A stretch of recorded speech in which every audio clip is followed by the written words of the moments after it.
We can start the meeting. Already past 2 o'clock.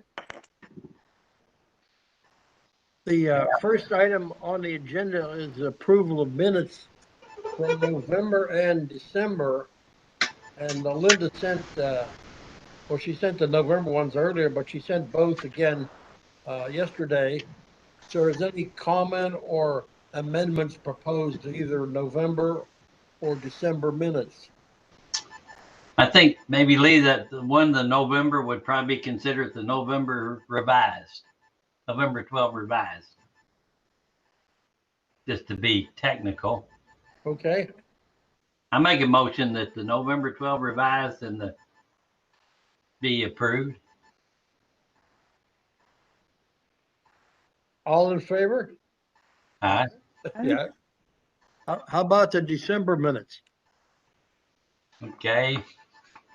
I'll make a motion December 14th minutes be approved. All in favor? Aye. Aye. Very good. That concludes that discussion. The next item on the agenda is mayor's update, but I don't see the mayor. John, do you know where the mayor is? He intends to be on here, so he may just pop in here at some point. Okay, so we can do that a little bit later.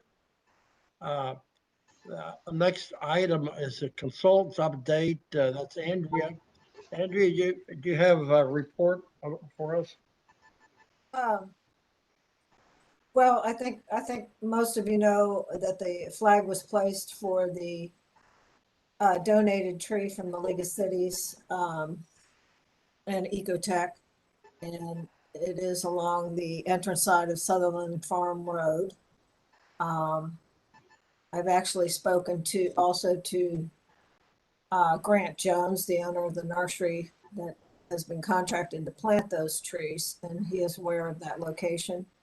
I think the only thing that needs to be done is hopefully somebody from the city can call 811. It used to be the League of Cities or Ecotech would take care of that, but I understand they're asking. On that item of notifying Bud, I exchanged emails with Ron yesterday asking if anyone from the city had contacted Bud, and he said he wasn't aware of it. And so I asked him to do it. I don't know, maybe he's not in the office. I Do you don't have know any where it comment on is. that? If somebody could tell me exactly where it is, I'd be happy to do it. Ron may be back as early as tomorrow, but Okay. not known at this point. It's about 500 feet down from US 42 on Sutherland Farm Drive. Southern Farm Drive. It's on the entrance side. And there's a flag there. And there's a flag, yes. There's a flag marking the location. It's right off the road there. And should be fairly easy for them to find, I would think. Okay. Thank you. Is that sufficient for you, John? Pardon me? Is that sufficient information for you? Yeah, we'll figure it out. Okay, that's great. I see Connie's here. Very good, Connie. Sorry I'm late. No problem. I think the other item was to discuss the Bridgepoint entrance in relationship to a resident who talked to Lee. His name is Mr. Jack Illustre, I believe. I would like to know, I haven't heard back from Ron. I know he's not in today, but what if the entrance walls there have an easement? I'm assuming they do, or if the pine trees. Are y'all familiar with that email that the gentleman sent in saying that if there were pine trees on the right side of that entrance behind the entrance wall, he thought if they were cut down, it would give a better view of the rocky ledge. But anyway, I'm not sure if they're on city property or not for sure. So does anybody have clarification on that? Or Lee, do you know? No, I do not know. Yeah. So to me, it seemed more of an aesthetic concern than anything else, and maybe his concerns should be redirected back to the Bridgepoint Homeowners Association. I'm not sure. What do you all have a thought about that? We can ask Sylvia. She's not on right now, but we can ask her to check that out. She's on the Bridgepoint Homeowners Association board Right. as well as the Forestation board. So if she can't make this meeting today, I'll send her an email asking her to check that out. Okay. That'd be great. I'm not sure. I would think it would need more than just because they're not really hazardous, or there isn't any other particular issue with them. They could use a little pruning, but other than that, I think it's more of an HOA concern, I would think. Right. So you want to Certainly. mention that to her.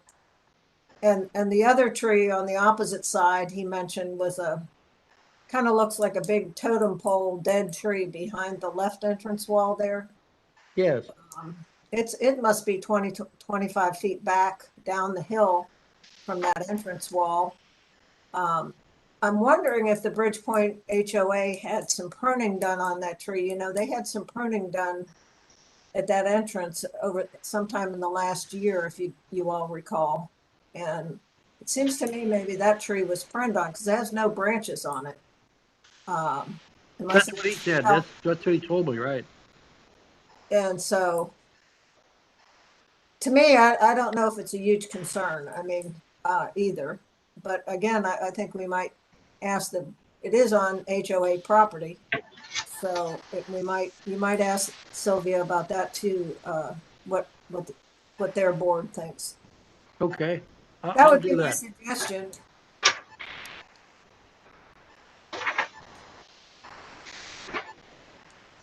So I think that's all the new information that I have. I did notice one other thing, though, one other real quick thing. On the right side of the entrance road of Bridgepoint Boulevard, at the end of the straight portion of the stone wall there are about, I think there's about, I think there's maybe about four white pines that match the ones at the entrance. And there's some of those that have dead branches that are kind of hanging over the sidewalk there, possibly the street, but they're located behind the entrance wall as well. So it would be good to, maybe we can get clarification when Ron comes back, whether any of those trees are on city property before we move forward. They would just need a little pruning. Andy, on those 4 pines, which side are they at the entrance? The entrance road side. Okay. So the pines at the very entrance behind the right entrance wall that Mr. Olusky was talking about in front of the rocky ledge, there's also a couple white pines in the entrance median going up Bridgepoint Boulevard, and there's also another group of them at the end of that entrance wall going up the hill.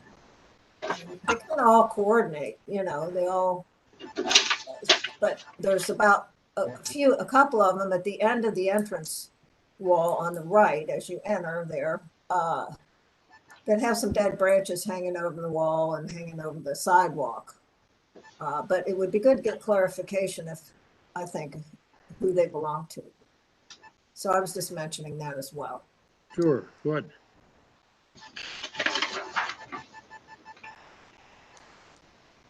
So I think that's all I had, Lee. Okay. I see the mayor has joined us. And Mr. Mayor, do you have any updates for the board? Yeah, I don't know how many, can you hear me? I can, yes. I don't know how many of you were tuned into the city council meeting last night. Kind of an exciting meeting. But more to the point, my opening remarks of the meeting, I told everybody about the new rules came out of the Treasury Department relating to how we can use the American Rescue Act money, which is a lot of money. It's $630,000 in 2 installments, 630, and then a year from now another 630. So $1,000,003. Until a few days ago, it was pretty confusing what we could do. One of the categories is lost income, and they had a formula that you could calculate what your income loss, presumably due to the COVID pandemic, what that number was. And we did that calculation a couple times, came out differently each time, but it was in the neighborhood of 200,000-300,000.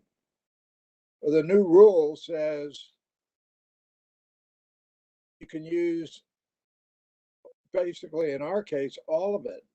You just presumably lost income. So the entire $1,000,003 we can use for a whole bunch of different things.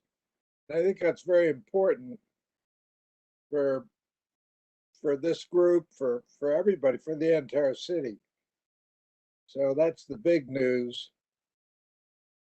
We're going to consult with, we have a consulting contract with KIPTA, and they will advise us. There are a few things that you can't do with the money, but they're pretty, I mean, like you can't put it in your rainy day fund. You have to actually use it for this or that. But other than that, it looks like pretty clear sailing going forward with just a boatload of money. And it's not just us, it's every city in Kentucky. So there's that. There isn't any news this month regarding the LDG proposed apartment developments on Prospect Cove or the Meridian. That doesn't mean nothing's going on, but there isn't anything to report this time. And not to be long about this, but one last thing. The budget allocates $5,000 for me to spend pretty much as I want, as long as it's a proper city expenditure.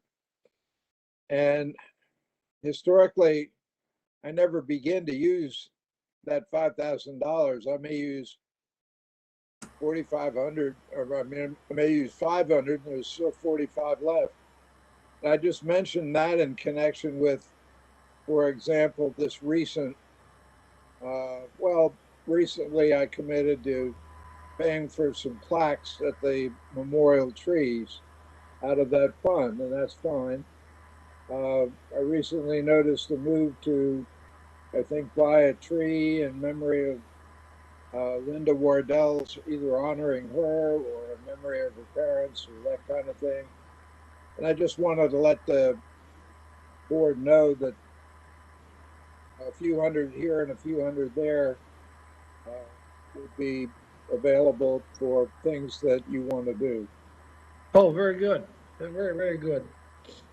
On the matter of budget and spending, Ron had reported that the budget for city tree removal, that's for pruning of the trees on city land, had already been more than exhausted.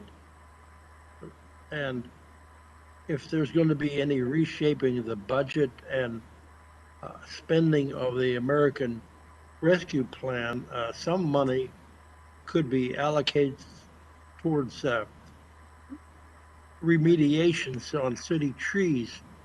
It's hard to predict how much because it's very much dependent on weather. If we have an ice storm, a windstorm, how old the tree is, et cetera, and probably Ron would be a good person to come up with a number when he gets back to the office, but it's certainly something that should be looked at from a budget and spending standpoint. Will do.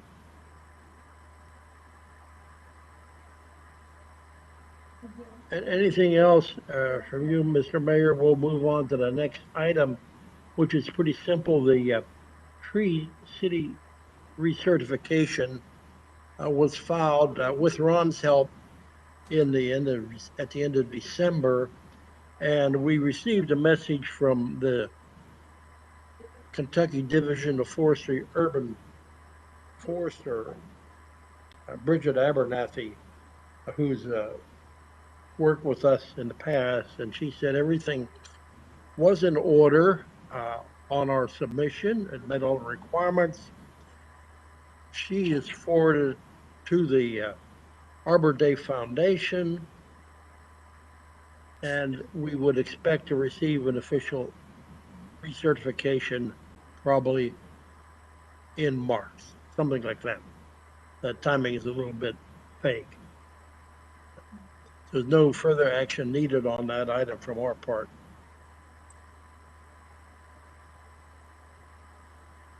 The next item, Connie, you gave the report to council last night for Forestation. Were there any questions or any issues raised? No. Okay, very good. I see we have one good council member right here online with us, Mr. Don Houston. That's great. Okay, next item, Herb has been working and Linda also on how to proceed with getting our remediation and removal orders actually enforced. Do you want to talk about that, Herb, a little bit? You'll give a good thought to this. Yeah. Linda and I have, into what I just recently sent out a pretty simple thing to everybody, but let me back up. I want to say something about Connie's report yesterday. I think she was excellent. Yeah, it was so hard, but I wasn't nervous. That was a good thing. Yeah. But anyway, and we talked about last month, and the mayor, about a remedy is to get a pretty simple thing to everybody. But let me back up. I want to say something about Connie's report yesterday. I think she was excellent. Your sound isn't coming through. Reverberating. Should we all mute? I think that might help. If you're not speaking, you ought to. I'm going to mute. Okay. Let's see if this sounds better. Okay, thank you, John. Okay, what we think, we said we'd create a committee, which was really Linda and myself, and what we've come back to is basically what we sort of said there is, with the situation, we're going to need, we're suggesting or proposing to the city that they get a part-time employee, a compliance officer. And the one thing we came to is that person should report to the police chief and determine, if the situation is most people go along with the orders for their hazardous tree situation, but the few that don't are the problem. And the reason we have made that action because it's a hazard to the public, and it's it's in order with the ordinance of the board, so it is important that it gets enforced. So what we think that this the city needs to employ this part-time person that has experience. It's really sort of city business, not really the Forestation board. We could help in the job description. We really think that person should have some knowledge of, they don't have to be an expert, because we have an expert telling us what trees are dangerous and in need, but some type of experience like that. But the biggest thing is that they do attend the board meeting, and then the actions from the board meeting, they do contact the people that are in violation, and after that, they report to the mayor and the police chief and the chair of the Forestation board the actions. You know, as we all know, the Forestation board has, by ordinance, has a can have fines. But if the violation continues, then that action may happen. So that's what we would like to see happen. And we have a couple of situations right now. So we're starting to just propose it to the city and let the city start to tell us where we go from there. Well, can I add something? I think it would be really good if we also had that whoever we hire, if we get to hire somebody, to charge them with checking and making sure that people who are required to replant a tree because they took it down illegally, make sure that they do it so we don't have to check up on them and remind them. Because remember what Lee had to go through with that one guy on Wyndham. Yeah, well, Connie, that would basically it's if our action, you know, is in accord with the ordinance, which it would, you know, which is the way we work, then if they don't comply, then they are in violation. So that aspect would be a part of that work. Oh, good. That's good.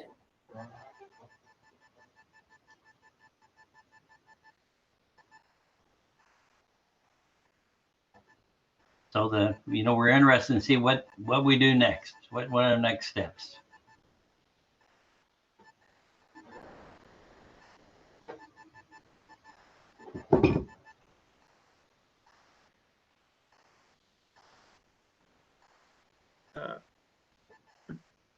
Mr. Mayor and Don Gibson, can either of you or both of you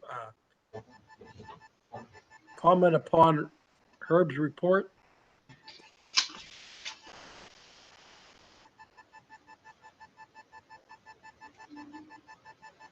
I don't know how many hours a week or a month you're talking about.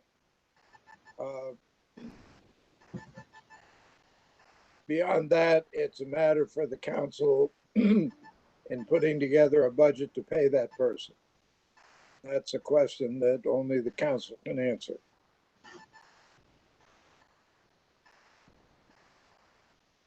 And I would think that a key question is how much work is there?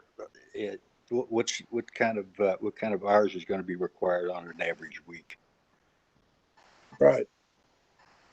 I would say one of the things that Herb and I talked about was that forestation needs vary throughout the year, and sometimes we're busier than others, and many times people fly notices, and the cases where it requires additional attention aren't.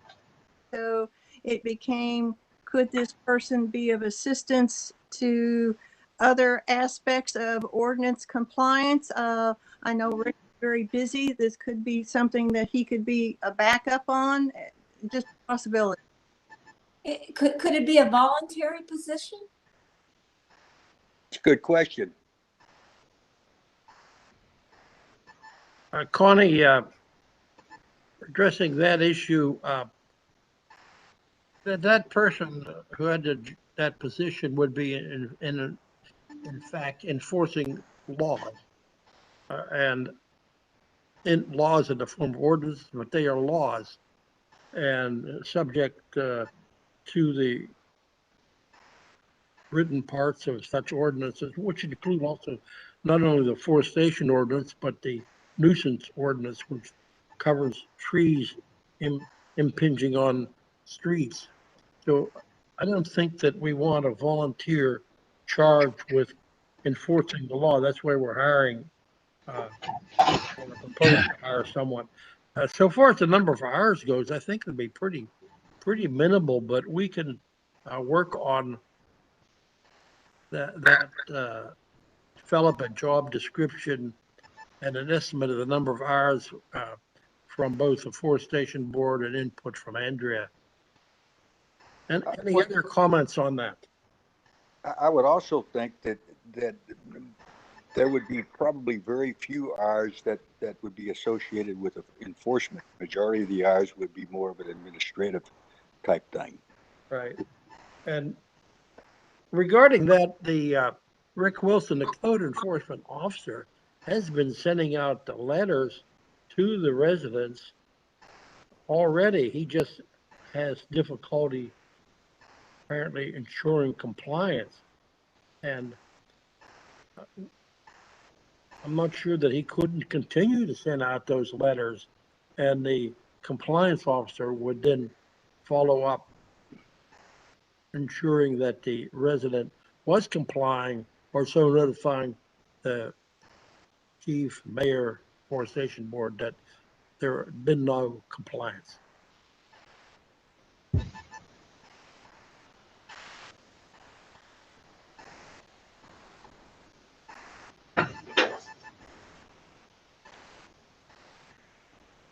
The compliance enforcement would be yet to be estimated, but I think it would really be a minimal amount of time.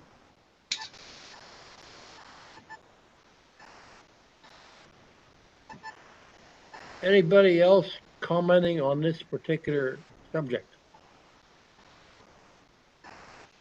I think it's really needed. Hey Lee, it's Sarah Odell. My only Hey, Sarah. Good to have you. Yeah, thanks. Sorry, I popped in a little late. My only thought, something to consider, is if you guys go the route of submitting for a paid employee, is kind of like what Don said, is those hours, you know, and it does sound like it'd be minimal. It sounds like most people comply, but thinking about, would someone take that position, you know, for such minimal hours, you know, depending on what that pay would be, you know, because if someone's like, oh, it's, you know, an hour a month for a meeting, and then maybe I do, you know, 2 hours the rest of the month to go QC, it might be difficult to find it. I only mention that not to complicate it, but just to think through, you know, and I don't even know if Rick wants any more hours or if he can handle them part-time. I know he is booked solid with the stuff he does already, but there may have to be a slightly different solution. I'm not sure what that is, but just something to keep in mind. It may be difficult to hire somebody for such few hours if there can't be, you know, another role there or something. Well, I think you're absolutely right that that could be a concern, that nobody would want a job for so little reimbursement potential. Herb had suggested or reported that Architects Association had retired people that they use to enforce certain architectural requirements. You want to talk about that, Herb, and whether Well, those people might be I think available? that was the Kentucky Board of Architects, and they had paid enforcement people, but that controlled the architects all over the state, and all the architects that have Kentucky registrations. That's a much bigger deal. I did say that I think there's some people in the construction and design field that are retired would maybe have an interest, but I concur with Sarah. It would be difficult, but you know, a lot of things are difficult. All we can do is try, but you know, we need to do something. And Yeah. if I guess we could, a part of this research is trying to determine hours. We also can look at and see if we could find people that may be interested there in the future. Well, Andrew, what does Anchorage do? I mean, they've got to have some kind of enforcement, don't they?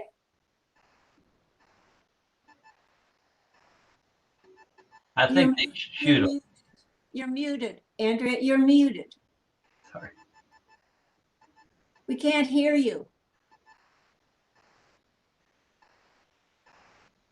Sorry, I muted. They already have something built into their ordinance as far as fines and penalties and abilities to, you know, even stop work and things like that. Well, we do too. We But have that already. and they would have their, you know, I mean, that, you know, I think I mentioned this before, if they have a resident that gets fined, for instance, or for not removing a tree or whatever, they will, that resident has the ability, which I think that person would in Prospect too, to go before city council and, you know, discuss their concerns there. And then the council would decide whether or not the fine would go through or whatever the issue is. But who enforces it? I mean, who checks up on Well, them? I think it's run mainly through the police. I mean, the city maintenance, they have a city maintenance director that sometimes will go out on site to look at forestry violations. He will usually take photos and they are submitted to the staff at City Hall, and then it kind of goes from there. I mean, it's kind of a combination of the city administrative officer and if it gets to it, it would be a final decision by the council. Hardly anything is ever gets to that, you know, level where it has to go to the council though, where there's a dispute, you know, that's between a resident and on a fine or whatever that has to go to the level of the council. Could we use a policeman to do it?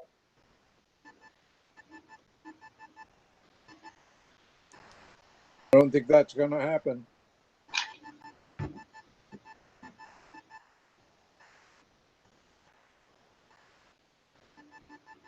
I mean, how does the city now, John, have residents come into compliance when they're not into compliance on other issues? I mean, is that something that Rick does, or he's on mute too? John, you're muted. Not sure which John you were talking to. But You you're hear talking me? to the mayor. Sorry, I meant John John Evans. Evans, you're muted. You hear me? Yeah, now we can. For instance, you have to have a permit to have a dumpster in your driveway. You have to have a permit to build a new deck. You have to have permits for this and that. That's what the code enforcement guy does. Okay. The thing is that he's full up. He Right. doesn't have any more room. Right. And it just doesn't seem to me, I mean, we're spending a lot of time talking about what seems to me to be a very small issue. And that is if somebody is supposed to correct a problem with their tree, I mean, how big an issue is that? I mean, just drive down the street and see it, report it. We already did report it. It's been reported. As of December, there were 2 cases outstanding, of which one had been absolutely no response from the property owner. Well, let me ask you this, then, once you know that, doesn't the board by ordinance have the power to take action? We could find them. Well, go ahead and do it. And what happens if they don't respond by paying the fine? I think that's all covered in the ordinance, Lee. It does sound like that, Lee, would there be potential? Because I know Andrea has mentioned, hey, these trees aren't removed, you know, as she's doing her look through the whole city. And Rick delivers the letters, but I know it seems like the problem is he can't do the follow-up just to see if they're removed. But Lee, if you guys vote and go, okay, they haven't removed it, they've had X amount of time, we levy this fine, can that letter just go back through Rick and go, Rick, I need you to deliver it, just like he would deliver the remove the tree? That might be a good answer. It's easy enough for us to vote to find someone. We've not been willing to do that very much in the past, but we certainly could. The ordinance specifies a maximum of $750 per tree. Is it a range or it just says $750 per tree? for between $50 and $750 is the scope included in the ordinance.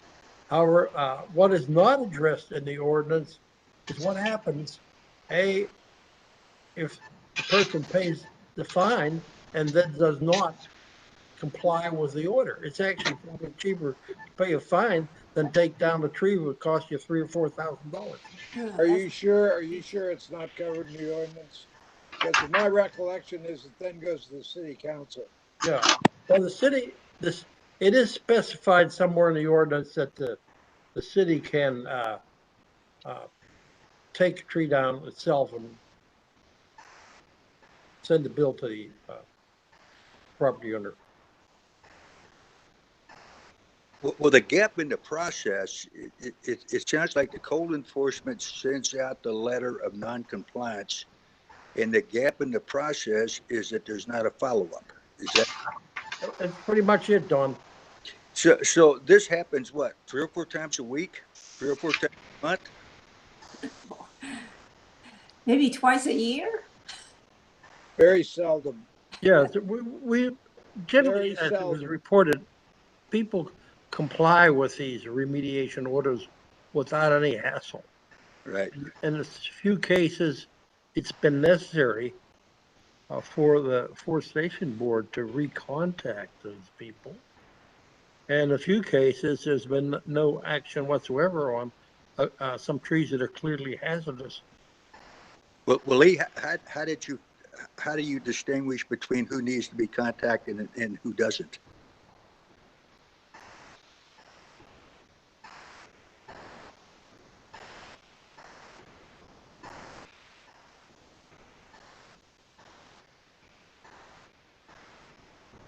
The Forestation Board has contacted individuals, but we don't want to be in the position of being enforcement officers. But the ordinance makes you enforcement officers by virtue of the penalties you are you are empowered to impose. That's the teeth. That's the teeth you have. We can vote to fine individuals. The code enforcement officer or some other person is going to have to notify the property owner, not us, not the Forestation Board. There's no requirement. We're not the city. Well, The could Forestation Board is I made up disagree. of volunteers. I disagree that you're not the city. You are the city. No, You're we the act city under by the virtue of an auspices. ordinance that says so. Right. We act under auspices of the city. We're not the city. There's a clear distinction in the ordinance between the city and the Forestation Board.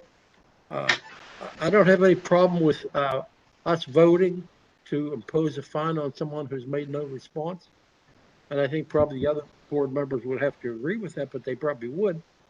But then somebody else, some organization belonging to the city, some person has to follow up. We can have a meeting that says we just fined so-and-so $750, then what happens? Pretty used to writing these kind of letters. Just write, let them know what the fine is, give them a certain date to pay. Right. And correct me if I'm wrong, but I think we earn a lien right with that fine. Say that again, Joe. I believe the city earns a lien right until paid. Still paid, right. I think that's right. So when you threaten liens, a lot of times that spurs action. Right. But of course, we also want them to take the tree out. Well, you can do multiple fines. That's true.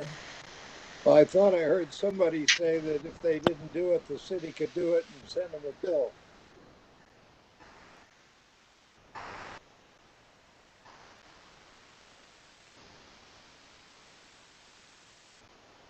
Lee, do you have the ordinance right there? Yeah, I'm getting it right now. Okay, because I'm sorry, I don't have a copy of it right in front of me. But I can read the last, the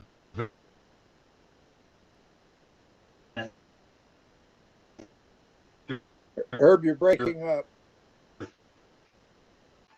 Your That was a audio is fine, breaking and up. the audio. See if this will Herb, be you're gonna have to say it again because we can't understand. We okay. can't understand you. Let me try now. That's better. Okay. It says, if a result of the violation of this chapter, the injury, mutilation, or death of a tree, shrub, or any plant located on city-owned property is caused. Wait, well, that's different. Excuse me. It's talking about city-owned property. Right. I'm looking at this ordinance, section 14, remedial action by property owners.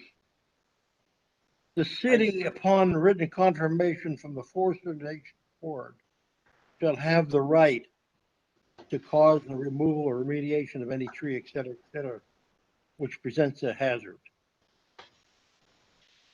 If the owner of said tree declines for any reason to remove or remediate, the city may provide written notice by regular mail, advising the owner to do the remediation. If it isn't done within 45 days, the city may provide further notice with postings on the property and the city's intent to remove or remediate the tree. The owner shall have 10 more days upon receipt or posting of said notice to file a written appeal to the Forestation Board. The Forestation Board will have 30 days to issue a ruling, a written ruling on the subject. But clearly it's specified that the city shall notify the property owner, and the property owner can make a final appeal to the Forestation Board.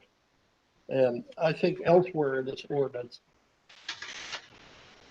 there's a right of property owner to actually appeal to the council.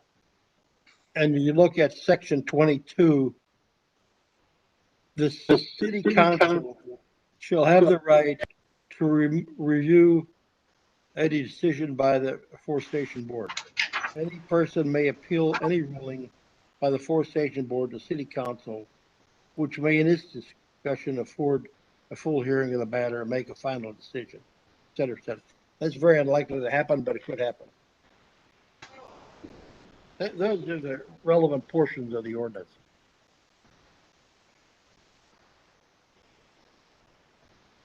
I see Sylvia's joined us. Hello, Sylvia. Hello, Lee. I'm so sorry, guys. I was in another meeting with a client. I just got out, so All right, we're glad to see you. thank you. We'll get back to some new work assignments for you later, but Okay. maybe the conclusion out of our discussions relative to non-compliance is that if there's no apparent compliance, i.e. by a viewing by a member of the board or our good consultant riding along the property line that sees the tree has not been remediated or removed, then the Forestation Board will issue a fine. That fine will then be subject to collection by the city, or if failure of the resident to apply, then the city posts a notice on the property. Is that the general conclusion?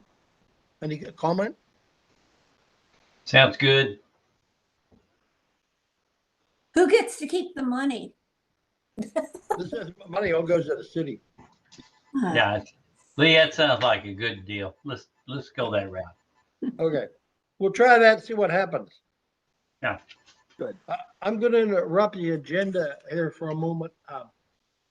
I got a call from my good neighbor today, Martin Williams, who I think is on the meeting now. Are you there, Martin?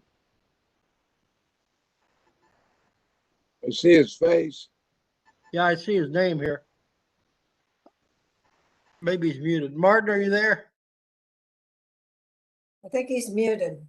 Yeah, Well, he doesn't appear to hear you. yeah, apparently. Here's the situation. His property abuts the Putney Pond Park. Okay.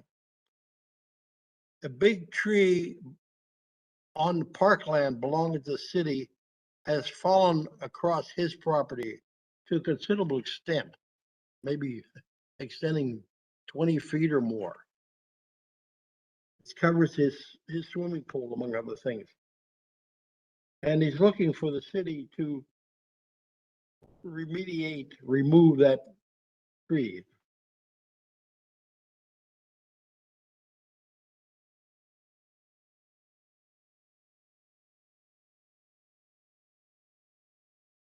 Lee, this is the first I've heard of that, and I'll have to look into it. Yeah, I just heard about it this afternoon. Actually, Martin called me. And I did see his face here earlier. And his name was showing up. It would be good if he could talk about his. Did you say it injured his swimming pool? It's over. His pool is covered. Okay, it's got a big heavy cover on it, but it's over his pool. It's the tree is down really, 3/4 down, and it's impacting his property to a considerable extent. Have any of you actually seen this situation? I can see it from my house. So yes, Nobody else has. Nobody knew about it. When did it happen? I don't know exactly. I just heard about it today. well, Lee, I'll personally I'll go look tell you and what. see what the situation. Can you hear me? I'm gonna place a phone call to Martin right now and ask him to get on the line here. He is online, but apparently not hearing us. Hold on, please. Andrea, can you hear me? Yes, I can hear you. Okay, I I think will Martin is muted. I will he's personally muted. go look. I will personally go look at this situation and get the public works people to take care of it. Okay, that I'm sure that gentleman would appreciate that. We're calling him great. now, too. Maybe he'll come back online. But if it's too big for our public works people to take care of, then we'll hire somebody to take care of it. But we will take care of it. Okay, very good.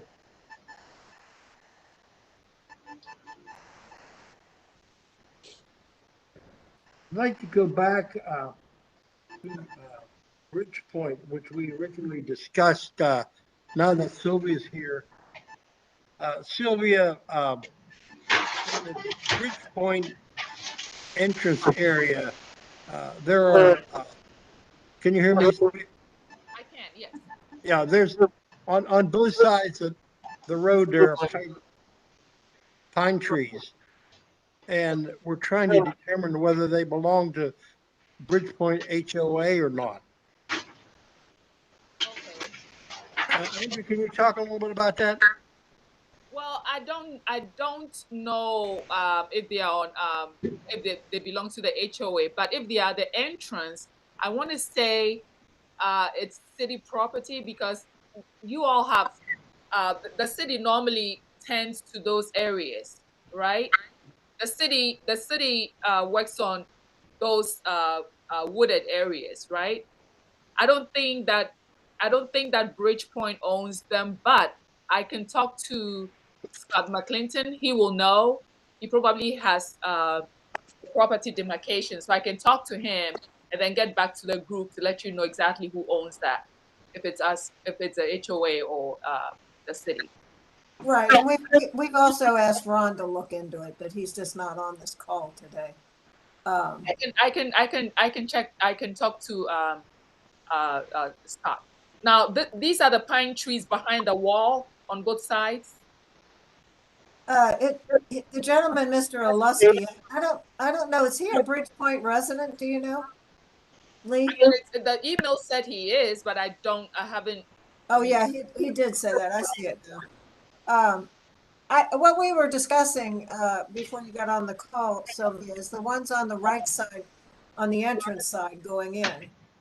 They're behind the wall, and this gentleman, in his opinion, just thinks they would look better out, because then you'd see the rocky ledge behind. And what I said was, since the trees don't appear to be in poor health generally, and that, you know, they still are looking pretty good in general, that maybe that should be a call for he should contact the Bridgepoint HOA first, because it seems to me that other residents would have an opinion about that. And yeah, so two things. I will talk to the HOA, the president, and Scott, the treasurer, who knows these things, to ascertain who actually owns that tree, that property. However, I would say this, that we don't cut down trees for the aesthetics of it. We cut down trees because there's an expense to it. So we cut down trees if they are dying or are a danger to people. If this is just to expose rocks, he said. Rocky ledge. Well, I don't think that's reason to. Right. Well, that's why we're bringing it up. That's why I mentioned it as part of the HOA should comment to this residence. Yeah, I think, I will first of all find out who exactly owns it.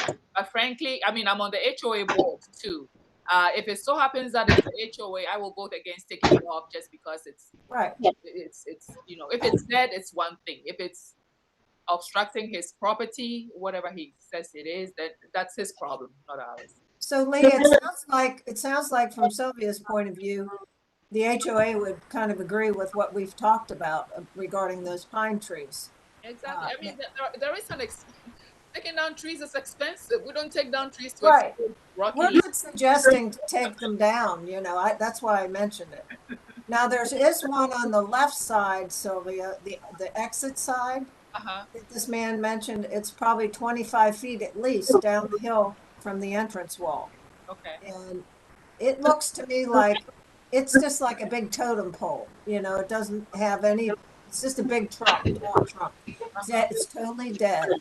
I'm not sure anything needs to be done with that either, but that's also an HOA property. But I think maybe that tree had some tree work done on it back. Remember when the HOA, you guys did some tree work at the entrance? Yes. And I think maybe the tree that is in Mr. Olusky's email is one of those trees that had some work done on it, maybe just to make it safe, cut off some of the dead branches and leave it. And so we're I think, Lee, do you want to just kind of let Sylvia take care of this on her end? I'm happy to. I will start a discussion with the HOA. Andrea, I'll copy you on that email just so you're aware of what they're saying as far as ownership and then if it so happens that it's ours, then we will have to vote on whether to take the tree down because it's obstructing something. If it's not a danger, chances are we won't take it down. We don't. No, I personally don't think any action would be needed. It is more of an aesthetic. It's his opinion of the way they look. It's just, you know. If he wants to go to the expense of taking down the tree. Well, I mean, I'll talk to the HOA. It could be that the city has a lot.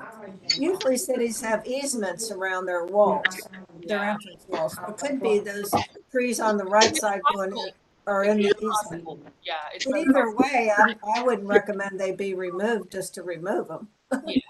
I'll look into the ownership and then Very good, Sylvia. Our main issue would be if there's some kind of hazard present. I agree.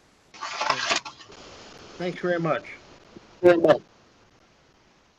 I'm going to try to find out if Martin Williams is in contact with us now. Martin, are you there? Yes, I finally got unmuted. Can you explain your situation regarding the tree that's large trees fall across our fences and into our pool and so forth.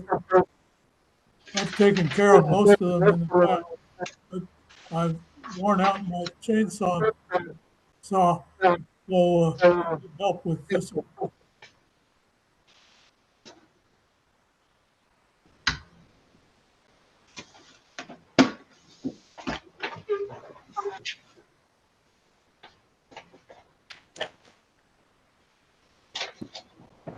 everybody hear Martin?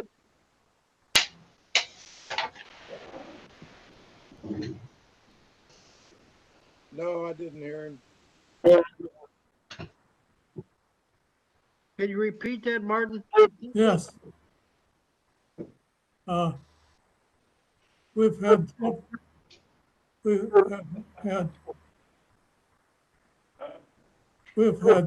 several large trees fall across our fences, bushes, and so forth. This one has fallen also over the pool and is threatening the pool cover.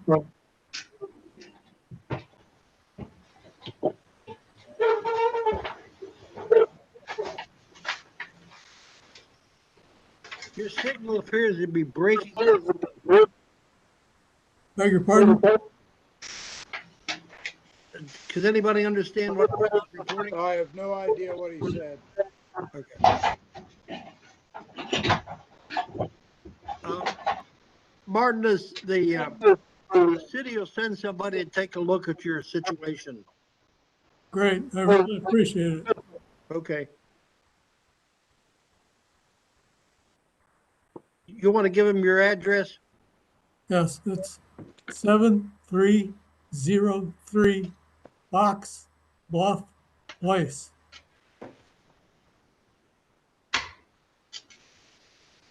Okay. That's good. Unless there's more on that, we'll move to the next item, which is Little Hunting Creek Park design. Herb was going to talk about that, and maybe Sarah can also. Okay, I'll make it. Hopefully my audio is okay. Anyway, the planning for the park, Little Hunting Creek Park, is moving along, and since the Forestation and the parks work real closely hand in hand, I thought it would be appropriate that the Forestation Board is aware of what's happening. Right now, it's basically the all new improvements will be basically out in the open land. There's one memorial tree. I think that's the tree for the police officer. It would make the new construction is not going to be actually on it, but it would be smart to move it because the paving's not a real good neighbor. So it's something that I don't know. We have funds this year for the relocation, but we need a new location for it. And then there's one large tree that will that I'm pretty sure that Sarah and I think Andrea talked about that its health is not that good, and so we hate to lose any trees, but progress does mean sometimes you have to do it. So that tree will have to be removed. In the planning, there is going to be some new trees, but right now that's not been determined. But in concept, the committee and the mayor, they envision that there'll be some new trees, basically helping with some sound absorption too, because the pavilion will have many.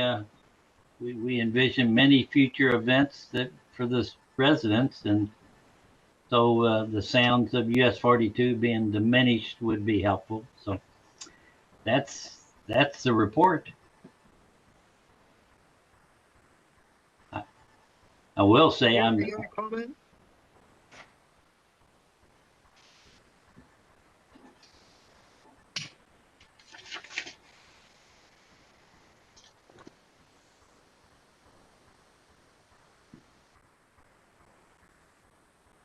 Herb, is there any action that the Forestation Board needs to take at this time? Well, I think Lee, that tree removal. I mean, we definitely the relocation tree removal. I think that's something that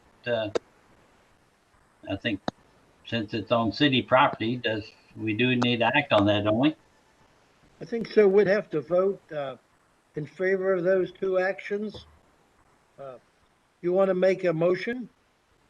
Yeah, I'll make a motion that I don't know if you could tell. I sent out a site plan to all the board members. Hopefully you received it. And let me just ask. It's not a big rush. I can send a better drawing out that would actually locate that tree. So everybody's aware of what tree I'm talking about. The, part of this plan is to increase parking. Well, it's going to be a new parking area for the park that will actually be used when needed, city functions. I'll send out a plan and we'll act on it next month. How's that? That sounds good to me. Thank Okay. you. You're welcome. Okay, the next item is the Canopy tree program.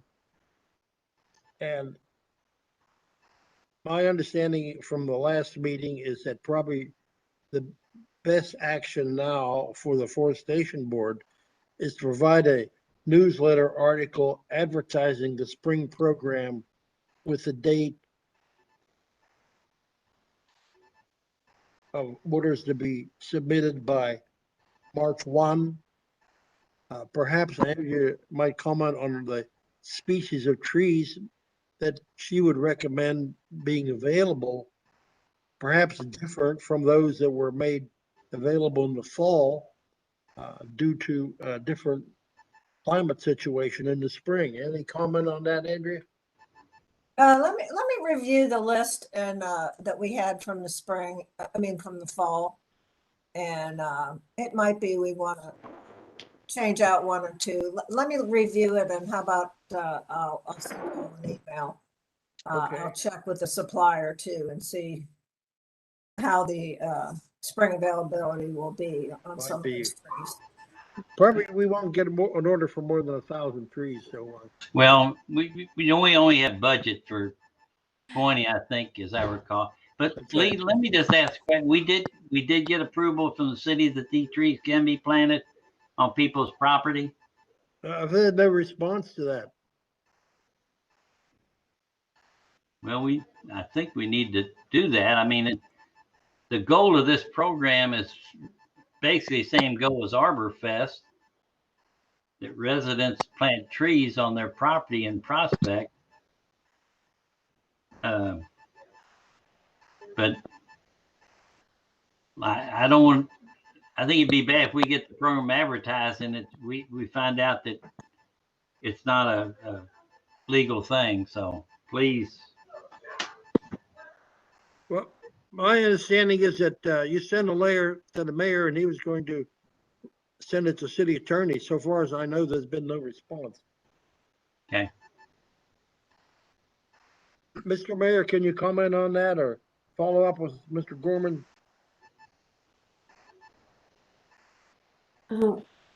John Evans, you're muted. Sorry, I don't know what letter you're talking about. That came from Herb. Herb, do you want to comment on that? Well, let me resend it if that's the case. I'll dig back. It just actually, Lee, I think it came from you. To be honest, it just checking with the city that we're okay with the legal that the trees that the people participate can be planted on their property. Yeah, that's an interesting question. I don't know the answer to that myself. I do see a potential problem, but I'll definitely want Chris Gorman to tell us. Okay, we'll resend it. I'll dig it out somewhere. Okay. Under other, which is the next agenda item, I had two things. First of all, in the December meeting, Andrew reported a third dead maple or declining maple along Hunting Creek Drive. We have never notified the code enforcement officer that property owner needs to be informed that they need to remove that third tree. Does everybody recall that situation? Is that on Hunting Creek and Riding Ridge? Yeah, it's The at the drainage corner. entrance there, yes. So basically, I need to do the removal form and get it on to get the ball rolling. Right. They already had there was a form sent probably 3 months ago regarding 2 trees. So your submission would be adding a 3rd tree to that, Okay. or another red maple, dead or seriously declining. It's And you- declining. It's declining. It's in bad shape. Okay. I may have a photo of that, Linda. I think I do. I'll send you a photo of it. Okay, that'd be great. And she could attach it. That's great. Then the other item relates to our previous discussion about compliance. We have 2 situations where, as far as I know, there's been no action by the property owners. So do we vote fines for those at this meeting? I guess we do.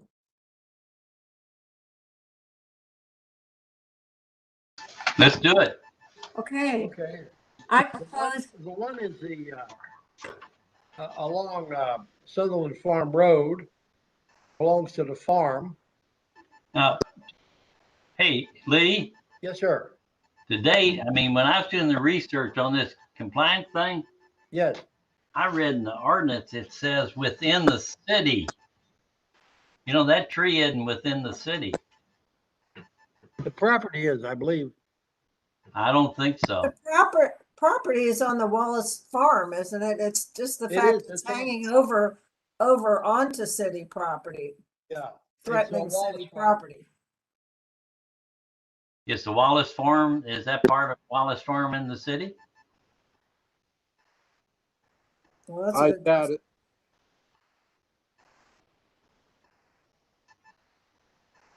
If you go along Rose Island Road, there's a sign that shows where the city begins or ends, depending on which direction you're traveling. It's on the other side of that property.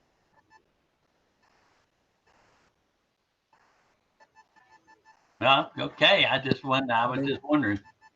Usually do the right width. And years ago, Yes. Wallace Farm did comply with some similar orders Okay, I without can objection. send you guys a map. I don't believe the Wallace Farm is I don't think so either. inside of Prospect. I think the line is along the roadway.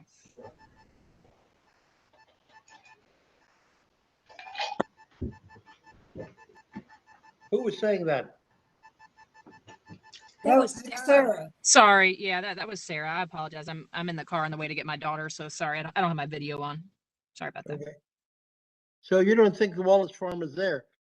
So what To is my the knowledge, what is the Yeah. situation where some property is threatening what is clearly within the city, that is Sutherland Farm Road? Any guidance from anybody?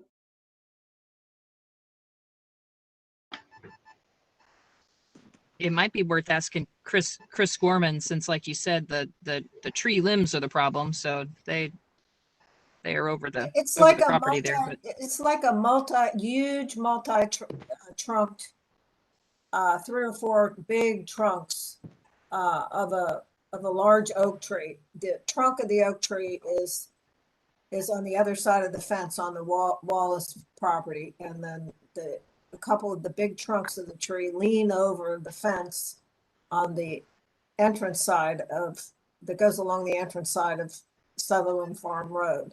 And many of those branches are totally dead and have been dead for some time, and they're huge branches, and they're going to start dropping, very likely to start dropping down on the city side of that fence, possibly onto that roadway. So that's why I mentioned it. I as a hazard. suspect the answer is going to be that the city does Take have care of it. jurisdiction because of the danger it causes to property inside the city of Prospect. But I would like that to come from the city attorney. That's just my reaction. Very good. Can we ask you to follow up with Mr. Gorman?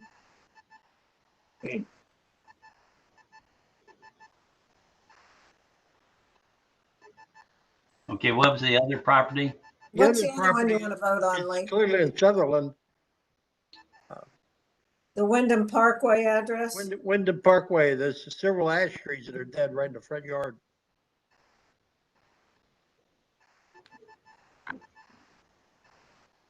I think we asked them to remove 3 trees.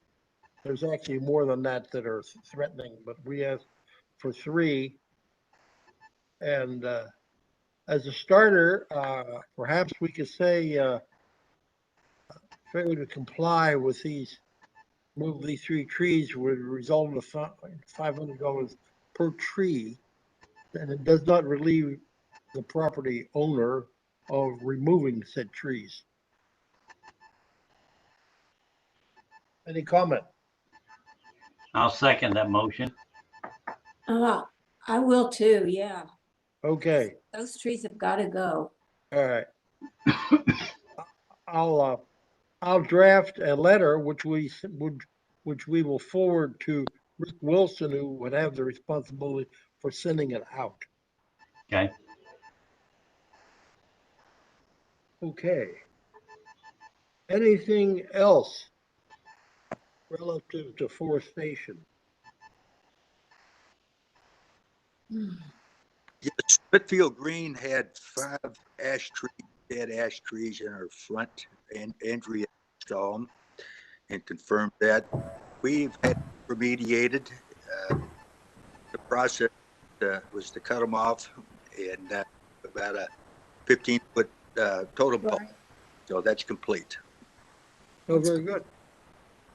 Lee, could I please again get the address of Mr. Williams' property? Sure. Hold on. I'll get it for you exactly.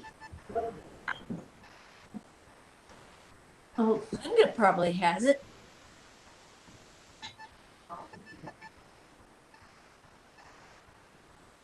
Seven 7303, I believe it's Foxcroft Place. Fox Bluff, was it? I couldn't tell if he was not clear. It's either Croft or Loft. Or Bluff? I need to know, Fox what? Lee's going to confirm that. Yeah. It's not clear. It's 73 Fox Bluff Place. Bluff. Okay. Fox Bluff. Bluff Place, right. And it's Martin and Jane Williams are the property owners. Their landline number is 228-6257.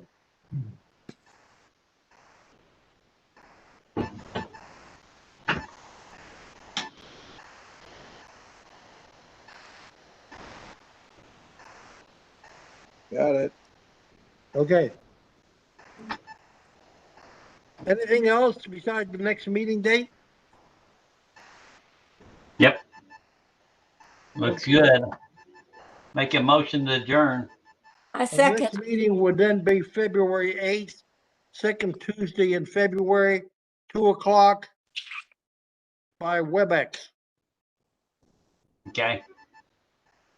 And you have made a motion to adjourn. I'll second it. Any other comment? All in favor? Aye. Thanks, everybody. Thank you. Thank you. Okay, Bye-bye. bye-bye.